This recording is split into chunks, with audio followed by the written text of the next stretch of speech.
Well, hello everyone. It's Robert Kennard, Instructor for Education 557, the Human Resource Function in School Administration. This is our last week, so this is my last video recording for you. As you can see, the beard lost. As you perhaps may also be able to see, I'm still recovering from the facial peel, and my face is pretty red and pretty beaten up. But it feels a whole lot better than what a beard feels like. That's an itchy thing. I don't get how some folks do that. Anyhow, enough about me.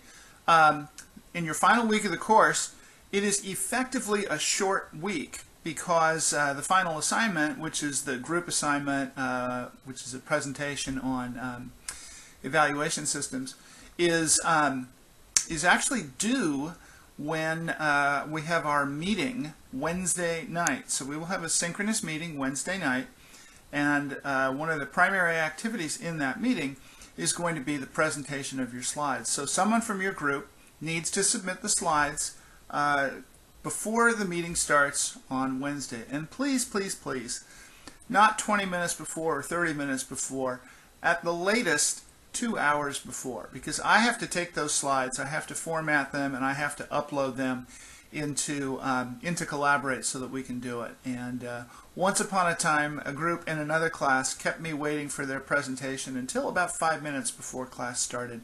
And that was just really frustrating for me and for them, and it was kind of stressful. Regarding the presentations, there is no expectation that every member of your group has to speak. However you want to do it is fine with me. I will advance the slides for you. There is a way for you to do it yourselves, but it's difficult and less efficient, and I'm all about efficiency at this point, particularly since it's the end of the course.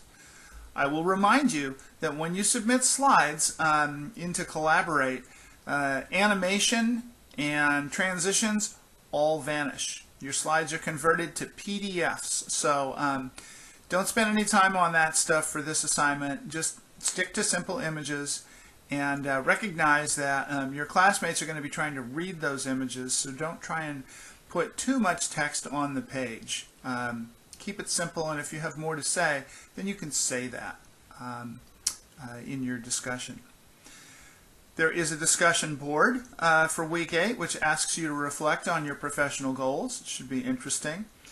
And by now, you have received an email from me, which contains a little gift in the form of the advice I wrote and had published a year ago in my book about what I thought a person ought to do on the way to becoming a principal. So you are getting the second chapter of my book. It arrived as a PDF in your email just before I recorded this video on Friday. If you don't want to read it, you don't have to. I hope that you find something in it useful. If you do, I'll give you a couple of spoilers. Included in it is the actual letter of introduction I wrote the first time I applied to be a principal, and the actual resume I produced the first time I applied to be a principal. And so, if nothing else, that might prove interesting to you, because I know some of you will be starting on that journey yourselves in the near future. There's also plenty more in there.